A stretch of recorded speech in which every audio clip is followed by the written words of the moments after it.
Shoutout sa ating mga katoko friends, kumusta? Hayop na sa mabuti kayong kalagayan at positibong pananaw sa buhay. So maulan na umaga ngayon, medyo maulan ng panahon. So mag-ingat-ingat tayo at magdala ng payong. See you later guys, let's go!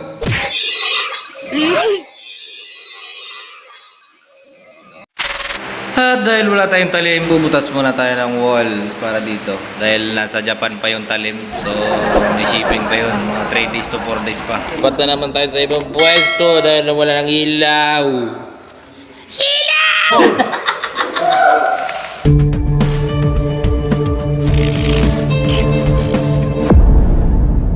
So ito yung ka-grindering po. Yung gilid para pagsalpakan ng takip. So katulad din nito gagawin natin. So kahapon ginawa natin to. Wala tayong video kasi marami busy. Tulad lang nito.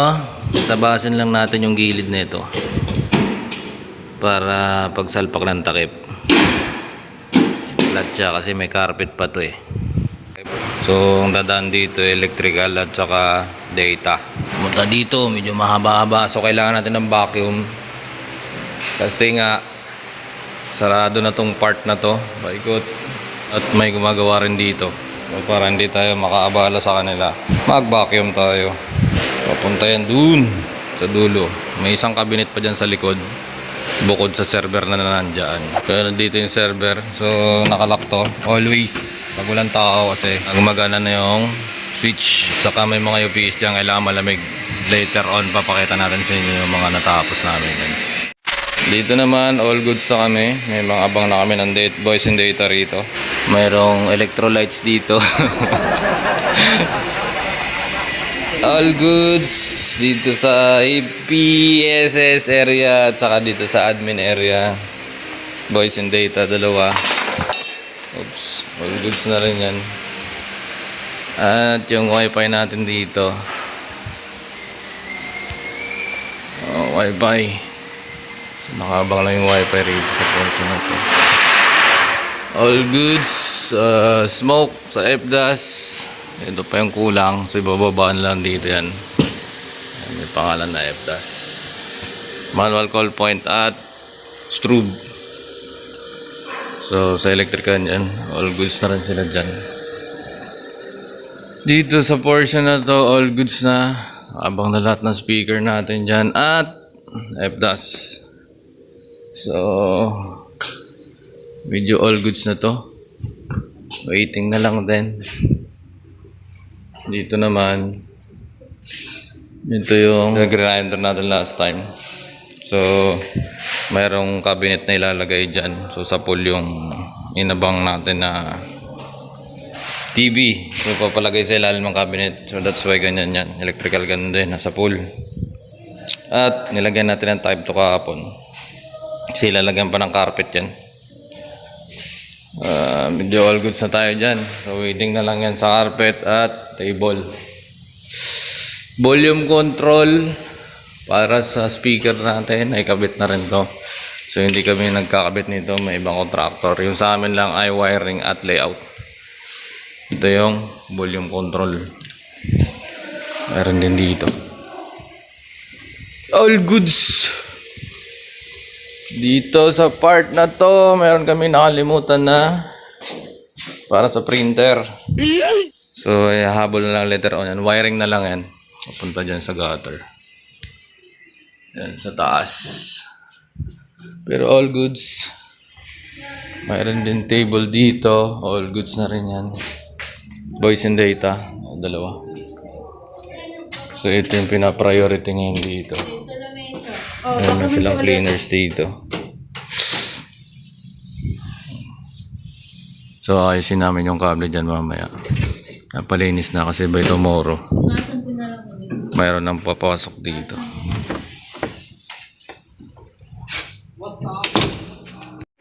At dito last time, yan yung abang natin sa FDAS tsaka speaker.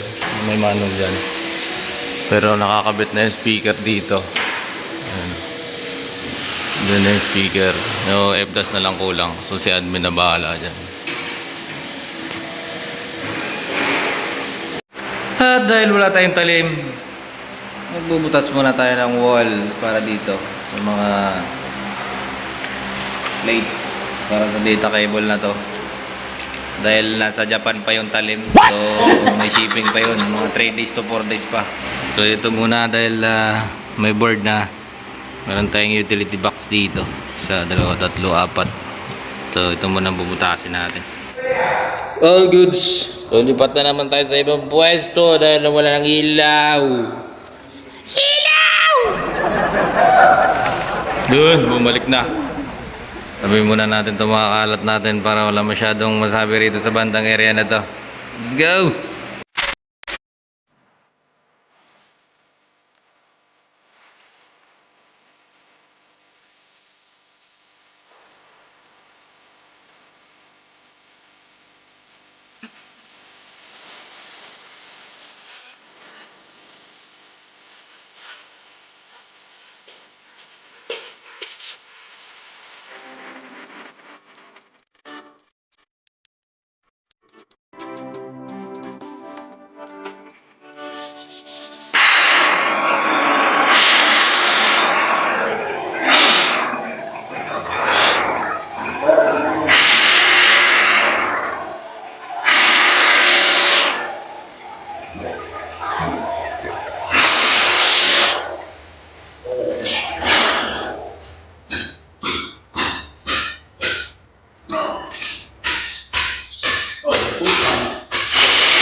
Let's go to Cebu.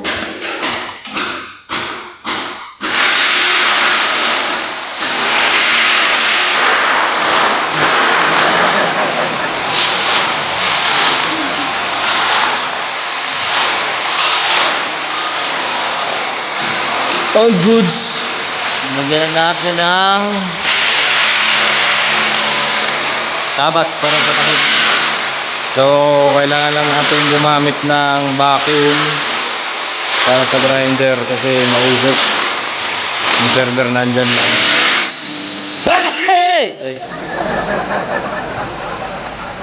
So, all goods na yung voice and data patch panel. Naka-ready na to for patching. So, konting-konti na lang yung mga ayusin dito.